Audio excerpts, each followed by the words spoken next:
Dans votre 20h, le conseil d'administration de la Sogatra, Société gabonaise de transport, 6 ans après, le président du dit conseil d'administration a réuni ses membres pour analyser la situation que traverse cette société publique et voir comment redorer son image dans le temps. Les propositions, c'est dans votre journal. Patrice Neveu, le nouveau sélectionneur de l'équipe nationale masculine, et Nicodème Zamba, directeur technique. L'information a été rendue officielle cet après-midi dans ce journal. Une interview exclusive au nouveau patron des Panthères, joint au téléphone par Pablo Omusso Djingoma. Mesdames et messieurs, bonsoir et bienvenue sur Gabon Première. En ouverture de cette édition d'information, sous tour de table au Palais du bord de mer, le président de la République, Ali Bongo Ondimba, a présidé ce matin les travaux du Conseil des ministres. Plusieurs questions d'intérêt commun ont été abordées. La synthèse des travaux avec Bienvenue Miko et Barthel Boisse. Autour de l'étendard vert, jaune et bleu, le Conseil des ministres tient ses assises. La réunion, présidée par le chef de l'État, s'ouvre à son entrée dans la salle habituelle. Dans un contexte de relance économique et de lutte contre la corruption, la mise en œuvre des politiques publiques pour des résultats encore plus significatifs est une préoccupation permanente pour le président de la République. Le président nous a demandé de faire tout ce qui est important pour le pays, de se mettre toujours à la disposition du peuple gabonais. De privilégier les actions à fort impact social, mais aussi, surtout, la sérénité pour que notre pays, effectivement, voit l'action du gouvernement impacter un peu plus nos concitoyens. Sur la grande table aujourd'hui, les dossiers sont nombreux, tout autant que les attentes du peuple. L'équipe gouvernementale ici réunie s'attelle donc à élaborer une stratégie commune d'action pour des réponses concrètes aux priorités et besoins nationaux. En attendant le communiqué final, la séance du jour s'est achevée au terme de près d'une heure de travaux. Et ce soir, retour sur la session plénière tenue hier à l'Assemblée nationale, l'affaire du Kevazingo, le paiement trimestriel des pensions à la Caisse nationale de sécurité sociale, entre autres points débattus au cours de cet exercice. Gouvernement, député Charles Obamondo pour les détails. Le crash attendu n'a finalement pas eu lieu. L'honorable Jean-Robert Ongulungana, qui posait la question sur le pourquoi du paiement trimestriel des pensions à la Caisse nationale de sécurité sociale, a trouvé un début de réponse de la part du ministre d'État à la Santé, qui est resté campé sur le respect strict des textes apparemment non observés au préalable par l'équipe sortante de la CNSS. La mensualisation nécessite la refonte des textes. Il faut revoir les textes. Et celui qui a formulé la question l'a dit, respect de la loi. Il faut revenir aux fondamentaux pour que le TT de demain ne soit pas confronté à la précarité. Par contre, pour la question concernant la protection du Kevazingo, initiée par le député d'Achouka, la problématique a semblé plus complexe avec une surabondance des textes entreposés, superposés, applicables à souhait par des opérateurs en fonction des intérêts particuliers des uns et des autres. In fine, pas un seul mot sur la disparition des 353 conteneurs. Au contraire, pour le membre du gouvernement, il faut dédramatiser les faits. Pour nous, il est essentiel de dédramatiser l'exploitation du Kevazingo, qui est consécutive à une mauvaise interprétation des dispositions du décret numéro 99/PR/MFE du 19 mars 2018.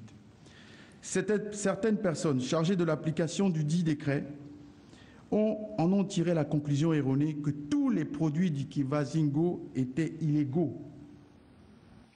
Une position aux antipodes d'une affaire qui pourtant a coûté le poste au vice-président de la République, Pierre-Claver Maganga Moussavou, et au ministre d'État en charge des forêts, Guy Bertrand Mapangou. Le Kevazingo Gate ou l'affaire Kevazingo vient aussi et surtout mettre sous les feux des projecteurs un département, le ministère de la Forêt. Pour en parler, nous recevons sur ce plateau Edgar Martial Chibinda, journaliste à la rédaction de Gabon Première. Edgar Martial, bonsoir. Bonsoir Stéphane. Le ministère des Eaux et Forêts n'aura jamais autant défrayé la chronique que lors de ces dernières années, mettant ainsi au grand jour une nébuleuse qui ne dit pas son nom, mais dont les ravailles sont avérés. Martial. Les statistiques, effectivement, sont sans appel. 2009, 2019, 10 ans, et presque autant de ministres se sont succédés à la tête du ministère de la Forêt. Pêle-mêle, citons Gabriel Nchongo, Noël Nelson Messon, Pacom Moubele Boubeya, Flore Mistoul, Estelle Ondo, Jacques Denis Tsanga, Guy Bertrand Mapangou. Bref, la moyenne de longévité dans ce département ministériel ne semble pas excéder 12 mois. À telle enseigne que l'on finit par se demander pourquoi. Non pas qu'avant 2009, la gestion du secteur forêt-bois faisait prévaloir une orthodoxie sans pareille, mais en réalité, dès lors qu'à l'entame de son premier mandat, eh bien, le chef de l'État décidait de jeter un regard particulier sur le secteur, avec notamment la notion de Gabon vert, Gabon des services, appuyé bien sûr par l'interdiction d'exportation des grumes. Depuis lors, plus une saison ne passe sans que ne soient mis en exergue des pratiques qui, des années durant, eh bien, se sont enracinées au point où ne s'en sortent aux eaux et forêts que ceux qui auront compris la nébuleuse qui caractérise la gestion et le fonctionnement de ce département aussi vaste que mystique. Un département où l'argent des forestiers coule à flot, toujours prêt à soudoyer même les incorruptibles les plus tenaces. Incorruptibles hier, détenteurs de permis aujourd'hui. Le regard particulier d'Ali Bongo Ondimba dans le secteur depuis 2009 dérange. Beaucoup en font les frais en attendant que la justice se prononce définitivement, à l'instar bien sûr de Guy Bertrand Mapangou, dont la première responsabilité dans le Kevazingo Gate est d'être le patron de la forêt au moment des faits. Le reste relève de la justice. Cela dit, la rigueur avec laquelle les choses se déroulent semble être symptomatique de l'option des plus hautes autorités relayées par le Premier ministre, chef du gouvernement, lors de son discours de politique générale à l'Assemblée nationale où il prônait un retour à l'état de droit. Et un coup de pied dans la fourmilière des eaux et forêts est la bienvenue dès lors que l'enjeu est de mettre fin à des pratiques qui, des décennies durant, ont contribué à ruiner le pays. Ali Bongo est désormais attendu au bout de sa logique. Merci Edgar Martial pour toutes ces précisions. Le Kevazingo Gate, la nébuleuse, il ne tombe pas sans entraîner des dégâts. Donc de rebondissement en rebondissement, au lendemain du limogeage du vice-président de la République, Pierre Claver Manganga Moussavou, par ailleurs président du Parti social-démocrate, il a tenu une conférence de presse au cours de laquelle il a voulu expliquer à l'opinion publique les motivations de son départ de la vice-présidence de la République. Messager Ngobam, Jean de Dieu Mambundo. Du président de la République en date de ce jour. Démis de ses fonctions de vice-président de la République par décret présidentiel daté du 21 mai 2019, alors que l'affaire des centaines de conteneurs de Kevazingo retrouvés au port de Libreville par le procureur de la République près le tribunal défraie encore la chronique. Pierre Claver Manganga Moussavou, par ailleurs leader du Parti social-démocrate, tente ici, par le biais de cette conférence de presse, de comprendre les motivations réelles qui sous-entendent son limogeage de la vice-présidence du pays. Le ministre des Eaux et Forêts a répondu que l'on voudrait d'abord faire l'inventaire de l'ensemble de bois coupés avant de répondre à sa demande. Est-ce que vous pensez qu'on peut reprocher au vice-président de la République d'avoir ainsi saisi le ministre des Eaux et Forêts pour que ce dernier puisse donner la réponse appropriée à M. Oulou? Pour l'intéressé, les griefs qui semblent être portés à son encontre seraient non seulement sans fondement, mais également de nature à ternir son image d'homme public. Il y a eu sans doute, au premier trimestre, des autorisations qui ont fini par être données, puisque dans la lettre de l'ancien ministre, on disait qu'on va d'abord recenser tout le Kevazingo avant de donner l'autorisation aux uns aux autres de racheter des stocks. Y a-t-il eu corruption à ce niveau-là? La question, il faut la poser à d'autres parce que je ne suis pas lié à ça. L'homme entend tout mettre en œuvre pour permettre l'élucidation de la véracité des faits sur le feuilleton Kevazingo qui est loin d'être terminé. L'affaire Kevazingo, l'actualité qui fait la une dans notre pays suite à la disparition de 353 conteneurs placés sous main de justice. Plusieurs rebondissements. Ce soir, la rédaction de Gabon Première revient sur la procédure judiciaire engagée par le procureur de la République près le tribunal de première instance de Libreville, Olivier Nzao. Césarine Andem pour le point. C'est une véritable pieuvre avec des tentacules partout, des connexions insoupçonnées et insoupçonnables, atteignant les autorités des eaux et forêts, des douanes et bien d'autres acteurs formant une association en bande organisée. Ces derniers ont réussi à transporter et à faire disparaître 353 conteneurs placés sous main de justice au port d'Ovendo. Le procureur de la République, Olivier Nzao, qui s'est saisi du dossier depuis le mois de janvier dernier, a initié une série d'enquêtes judiciaires qui lui a permis de convoquer et d'auditionner sous procès verbal tous les supposés impliqués de près ou de loin dans ce fameux trafic du Kevazingo. Un travail méticuleux qui a duré 5 mois et qui a abouti à l'interpellation de 13 suspects. 10 de ces 13 interpellés ont bénéficié d'une mise en liberté provisoire et les 3 autres sont toujours en détention à la prison centrale de Libreville. Par rapport à la législation en vigueur, le procureur de la République a par la suite transmis le dossier au juge d'instruction qui, conformément aux règles de procédure, va à nouveau reprendre l'enquête afin de rechercher les éléments nouveaux pouvant faciliter l'aboutissement de cette enquête. Après 9 mois, voire plus, le même juge d'instruction, après une autre enquête minutieuse, devrait renvoyer le dit dossier au cabinet du procureur de la République. Une navette susceptible d'être sanctionnée par une ordonnance du juge d'instruction décidant de la suite de cette affaire qui fait couler beaucoup d'encre et de salive. La chaîne pénale suivra-t-elle ce dossier à haut risque et qui a un intérêt pour le peuple gabonais?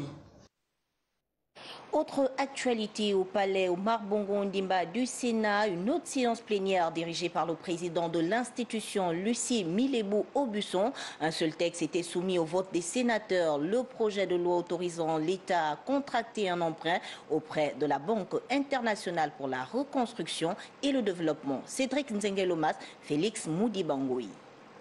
Les travaux de la séance plénière de ce jour consacraient le vote d'un seul texte à caractère économique.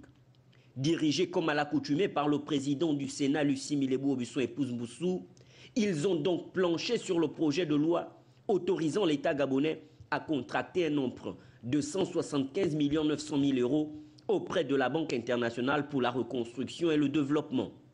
Après les consignes de vote des différents présidents des groupes parlementaires et en l'absence des non-inscrits issus de la formation du Parti social-démocrate PSD, c'est à la majorité absolue des sénateurs présents que le texte a été voté par les sénateurs.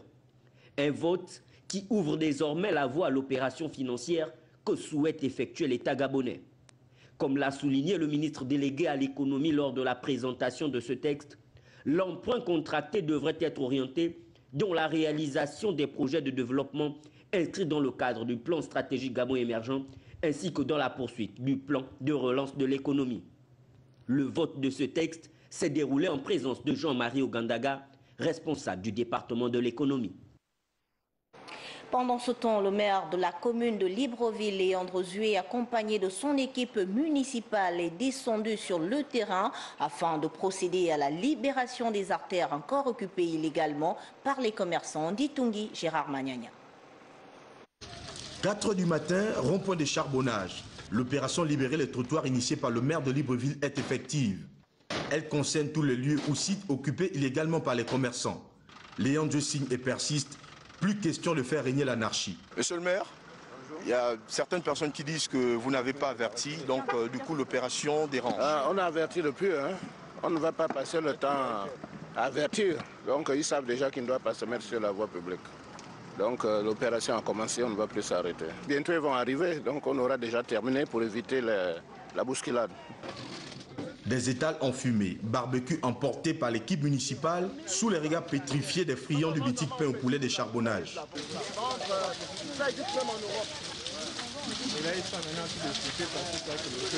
Installés aux abords de trottoirs autrefois et exposés à de nombreux risques, malgré tout, pour certains commerçants, l'opération ne fait pas l'unanimité. Je pleure pour certaines familles parce que c'est pas normal. Ça, je dis, c'est méchant. La ville est sale et c'est bon comme ça. C'est vraiment une bonne initiative, quoi. C'est très bien. Bravo au maire de Libreville. Bon. Madame, bonjour. Papa, je ne peux pas. Je ne peux pas parler, excusez. Il y a des mamans qui vont, si on les connaît, on connaît les enfants de ces mamans-là. Mais comme les gens, quand vous venez brûler comme ça avertit, ça fait mal au cœur. Nous sommes des Gabonais, nous sommes tous des Gabonais, ça fait très mal. On n'est pas contre la loi, on n'est pas contre les autorités, jamais. Mais la manière dont ça se passe, ce n'est pas une bonne manière. Vraiment, il faut vraiment réfléchir. Pour ce jour, le maire de Libreville a clos l'opération au marché d'Icité Damas. Le premier magistrat de la ville dit avoir reçu des instructions fermes pour que dans les jours à venir, Libreville change de visage. La Société gabonaise de transport tient un conseil d'administration après 6 ans. Le président du dit conseil a regroupé l'ensemble des administrateurs ce matin. La diversification des offres et le plan social de l'entreprise, ce sont les axes qui ont guidé les échanges. Wilfried Mpigavwaba, Guy Franklin Mangenga. L'ensemble des administrateurs réunis autour du président du conseil d'administration décident ici de l'avenir de la Société gabonaise de transport. Il n'est nullement question de fermer Sogatra, qui est un outil fortement social. À ce niveau, nous sommes d'accord avec les autorités. Sortir la Sogatra de l'abîme et lui redonner ses lettres de noblesse exige un plan de restructuration qui réexamine le cadre légal et législatif, impose l'orthodoxie financière et s'engage à l'apurement de la dette. La dette globale de Sogatra est de près de 20 milliards. La direction générale nous a fait des propositions sur lesquelles nous sommes en train de réfléchir, mais qui doivent permettre de liquider la dette en tant que record. Après l'audit qui a été fait par Marco Polo et d'autres techniciens, donc il est question d'acquérir de nouveaux outils, de nouveaux bus via des partenariats publics-privés avec des entreprises ici comme à l'étranger, mais surtout à l'étranger. Ce conseil d'administration qui intervient 6 ans après le tout dernier initié en avril 2013 envisage une diversification des offres, ce dans le but d'être moins dépendant de la subvention de l'État. Comment faire en sorte que la Sogatra ne soit pas totalement tributaire de la subvention de l'État, cette subvention qui est partie de 8 milliards il y a encore 4 ou 5 ans à 3 milliards, sinon moins cette année. Donc, permettre à la direction générale de diversifier ses offres. Car vous savez que le transport des hommes, c'est toujours social. Il va être difficile d'augmenter un tarif quelconque, mais on peut diversifier des offres. Donc il faut autoriser par des mécanismes. Donc la Sogatra a fait autre chose que transporter des hommes. Les conclusions de ce tour de table seront soumises à l'appréciation du gouvernement par le truchement du ministre des Transports et de la Logistique. La coalition des syndicats professionnels du secteur des transports et des activités connexes marque son approbation au dialogue socio-professionnel initié par le gouvernement, des assises qui permettront d'envisager de nouvelles perspectives pour ce secteur d'activité. Messagerien Ngobam, Pierre Claver est là. Au cœur de la principale gare routière du pays, la coalition des syndicats professionnels du secteur des transports et des activités connexes en phase avec le dialogue socio-professionnel permanent préconisé par les pouvoirs publics. La coalition des syndicats professionnels tient à préciser qu'elle est résolument engagée dans la voie du dialogue permanent avec les autorités compétentes pour la résolution des problèmes qui minent notre secteur d'activité. Secteur important pour l'économie locale, les partenaires sociaux du transport voient en ce dialogue une occasion importante pour l'organisation en profondeur de l'activité. La coalition des syndicats professionnels du secteur des transports marque son accord pour le dialogue social voulu par les autorités via le Premier ministre, chef du gouvernement, et attend vivement son ouverture officielle pour la résolution définitive des problèmes relevant de notre secteur d'activité. Libreville commence de ce fait à avoir des interlocuteurs d'envergure pour une véritable trêve sociale en perspective. Et on en vient à cette assemblée générale de la Fédération gabonaise des sociétés d'assurance. Les travaux qui ont été dirigés par le président de cette structure étaient axés sur plusieurs points qui contribueraient au rayonnement de ce secteur. Kenny Kangaboussamba, Rodolphe Yelenvi. Assis autour de cette table, les membres du bureau de la Fédération gabonaise des sociétés d'assurance discutent des problématiques liées à leur secteur d'activité à l'occasion de l'Assemblée générale ordinaire qui se tient une fois l'an. À l'ordre du jour de nos travaux, il y a l'examen des comptes arrêtés au 31 décembre 2018. Nous avons également, en deuxième point inscrit à l'ordre du jour, l'examen de la proposition du budget prévisionnel exercice 2019. Et en divers, nous avons évoqué des points relatifs à la pression fiscale qui s'exerce de plus en plus sur les acteurs de notre marché. Quatrième en zone CIMA, le marché des assurances gabonais est confronté à certaines difficultés dues à la crise économique. Les sociétés d'assurance gabonaises ont collecté 98 milliards de francs CFA de primes en 2018 contre 105 milliards en 2017. Une situation qui justifie la mise en place des mécanismes permettant de booster davantage ce secteur. Nous avons d'abord le constat amiable qui va être mis à exécution à compter du 1er octobre 2020. Nous avons un nouveau tarif automobile qui a été mis en place. C'est un tarif qui a été révisé pour tenir compte un peu de la situation, de la réalité du marché, situation économique du marché. L'organisation de la 44e édition de la Fédération des sociétés d'assurance de droit national africaine, que le Gabon abritera en février 2020, n'était pas en reste. Notre pays, le Gabon, organise donc en 2020 la 44e édition de la FANAF, ce qui nécessite que l'ensemble des acteurs du marché mettent la main à la poche pour réserver effectivement le meilleur accueil possible et une organisation parfaite de cet événement. Les experts du secteur des assurances nourrissent toujours l'ambition de jouer un rôle intensif dans la relance de l'économie gabonaise et ainsi accroître sa contribution au produit intérieur brut, estimé aujourd'hui à près de 5%.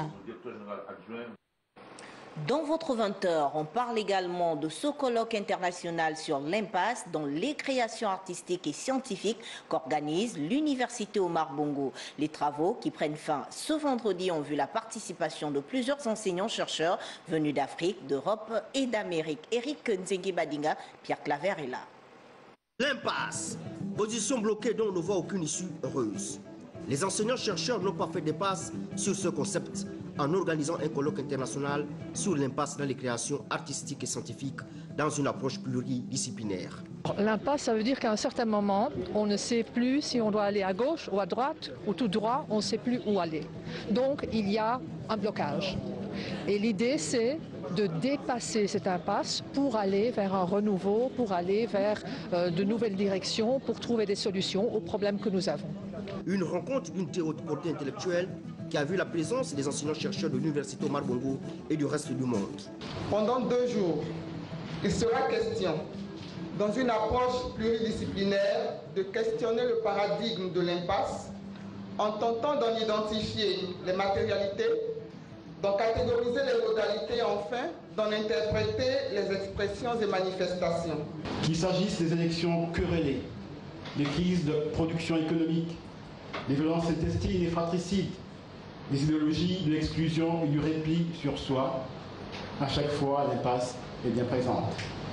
À chacun des temps forts de notre trajectoire historique et des grands moments de notre évolution, l'impasse nous guette, nous surveille ou nous accompagne de ses rires moqueurs et de ses dents acérées avec lesquelles elle mord nos rêves de félicité et d'humanisme. Tapis dans l'ombre d'où elle nous attire vers les ténèbres, de l'échec et de la mort, l'impasse est comme ces maladies qui paraissent bénignes pour mieux nous tromper et surgir au dernier moment de mes instants de la vie. L'impasse est permanente dans tous les domaines avec ce doute et ces incertitudes. Au-delà de l'impasse dans les créations artistiques et scientifiques, il y a l'impasse politique et sociale. L'actualité hors de Libreville, à l'intérieur du pays, direction Koulamoutou dans la province de Logouelolo. Plusieurs familles se sont réveillées les pieds dans l'eau suite à la montée des eaux du fleuve de la Bouenguidi. Plusieurs dégâts matériels ont été enregistrés et constatés par le gouverneur de la province qui est descendu sur les lieux sitôt informés. Constat Ondomba pour le... Jadis, phénomène qui intervenait tous les 10 ans, il ne se passe plus 2 ans sans que les couloirs mitoyens du bord de la Bouenguidi ne se réveillent les pieds dans l'eau. La Bouenguidi a encore causé de nombreux sans-abri dans la capitale provinciale de Logouelolo et cette situation ne pouvait laisser ces derniers insensibles. C'est un phénomène qui ne vient pas souvent, c'est tous les 5 ans. Tous les 5 ans, et là, heureusement que vraiment c'est presque la moitié. Et après 5 ans, c'est deux fois ça, mais c'est un peu déplorable, surtout pour les familles qui habitent aux abords de la Bongidi, qui ont des enfants. Préoccupé par ces inondations, le numéro 1 de la province de Gollo, qui s'est chargé de sillonner la ville dès l'annonce de ce sinistre, s'est préoccupé des dégâts enregistrés par cette forte montée des eaux. C'est un phénomène naturel qui intervient tous les 5 ans, au cours duquel la Bongidi sort de son lit. Et malheureusement, ça cause beaucoup de dégâts, beaucoup de désastres et ça laisse les populations dans le désarroi. Donc, nous ne pouvons que nous associer à elles et les soutenir dans cette situation difficile. Nous allons voir les dégâts évalués avec les populations et les services compétents. Les dégâts, c'est un sinistre naturel et nous allons transférer ces différents dossiers à la tutelle pour compétence. De Mikouagnan au stade, en passant par le très célèbre plein air pour atterrir dans les quartiers d'Itébé et Tépufo, plusieurs dégâts sont à déplorer et les sinistrés attendent qu'une solution durable soit envisagée afin de ne plus se retrouver les pieds dans l'eau dans un avenir proche. Le gouverneur du Welentem, Joël Ogouma, quant à lui, vient de prendre part aux festivités marquant le 47e anniversaire de la fête de l'unité au Cameroun. Le compte-rendu de cette cérémonie qui s'est tenue à Ebolova avec Libaski et Kogoun. Sous le thème « Unité dans la diversité », atout majeur du peuple camerounais dans sa démarche résolue vers l'émergence, la présence à Eboloa du gouverneur de la province du Welentem traduit ainsi la bonne marche de la diplomatie de proximité dans la région des 3 frontières. Le gouverneur de la région du Sud Cameroun. Nous avons eu droit à une très belle fête à Eboloa. Ce sont les échos qui me parlent bien également dans l'ensemble de la région du Sud. Ça a été un succès total. Les Camerounais, comme un seul, ont défilé et ont montré l'unité et la diversité du Cameroun. Le dépositaire légal de l'autorité de l'État dans le Welentem apprécie le thème retenu pour la célébration de ce 47e anniversaire de l'unité du Cameroun. Ma présence ici traduit l'excellence des relations qui existent ici heureusement entre nos deux pays frères, le Cameroun et le Gabon, entre les peuples du Cameroun et les peuples du Gabon, entre les chefs d'État de la République du Cameroun et de la République gabonaise. Je suis donc très heureux de prendre part aux festivités de la fête de l'unité et je voudrais saluer la mobilisation massive qui a caractérisé cette manifestation, résultat et fruit d'un travail effectué avec maestria par M. le gouverneur et ses équipes, auxquelles j'adresse mes compliments assortis de toutes mes félicitations. L'échange des cadeaux dans un bungalow flottant, la visite du musée d'Onkolandom et la signature du livre d'or ont sanctionné la présence à Eboloa de son Excellence Joël Ogouma. En sport, c'est désormais officiel. Patrice Neveu est le nouveau patron de l'équipe nationale de football masculine et Raphaël Nicodème Zambanzamba est le directeur technique. C'est ce qui a été annoncé par le président de la FEGAFOOT cet après-midi après sa rencontre avec le ministre d'État en charge des sports. Charles Ogoula pour les détails. Après Cousin, c'est Neveu qui prend désormais les rênes de l'équipe nationale des Panthères du Gabon pour les 4 prochaines années. D'autre part, la direction technique nationale sera bel et bien dirigée par Raphaël Nicodème Zambanzamba. Le comité exécutif, après validation, les a transmis au ministre d'État en charge des sports. Ainsi ont été retenus.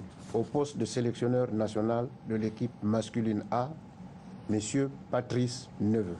Au poste de directeur technique national, M. Raphaël Nicodème Zambanzamba. S'inscrivant dans la durée, le sélectionneur national et le directeur technique national vont s'engager pour une durée de 4 ans renouvelable, après une évaluation des objectifs au bout de 2 ans. L'opinion sportive se satisfait de l'issue de ce processus du choix du nouveau sélectionneur national des Panthères du Gabon. Aussitôt confirmé au poste de sélectionneur national du Gabon, Patrice Neveu, en direct de Paris, donne ses premières impressions. Il est joint au téléphone par Pablo Mousso Djingoma du service des sports. Patrice Neveu, vous venez d'être nommé à la tête de la sélection gabonaise pour 4 ans. J'imagine que c'est une satisfaction pour vous. Comme sélectionneur national pour mener à bien les missions près de la sélection des Panthères. C'est, comme je l'aurais dit, un honneur pour moi et aussi tous mes remerciements aux autorités, je veux dire, qui me font confiance. Est-ce que vous avez une idée de l'équipe du Gabon, finalement, en termes d'individualité, côté collectif? J'ai toujours suivi depuis très très longtemps, je veux dire, l'équipe gabonaise, et que j'ai déjà, je dirais, mon idée sur certains joueurs, bien sûr, qui composent cette sélection, un peu sur ce qui s'est passé aussi ces dernières années. Maintenant, j'attends d'arriver sur place. Sans doute pour la CAN 2021, ce sera au Cameroun. Hein. Les Gabonais ne vous pardonneront pas de ne pas y être. C'est partie des objectifs, c'est une évidence. Et je pense que on va tout faire, je dirais, pour redonner, je dirais, sans critiquer ce qui a été fait auparavant, parce que je ne veux pas revenir sur le passé, mais redonner une véritable identité à cette équipe, un état d'esprit où le patriotisme devra régner aussi, et puis une notion de plaisir pour tout le monde, afin de resituer le Gabon, je dirais, à une très bonne place sur l'échiquier du football africain. Bon, je pense qu'avec les joueurs et l'effectif global, je dirais, qui compose les joueurs potentiellement pour la sélection, il y a de quoi faire et c'est une évidence qu'il faudra se qualifier pour 2021. Merci Patrice Neveu et bonne chance. Merci beaucoup. Voilà, c'est sur cet élément que nous mettons un terme à cette édition d'information. L'actualité se poursuit sur Gabon Première, 23h, Cabrel Guilain, les mamies. Moi, je vous dis à demain, lorsqu'il sera 20h, s'il plaît à Dieu.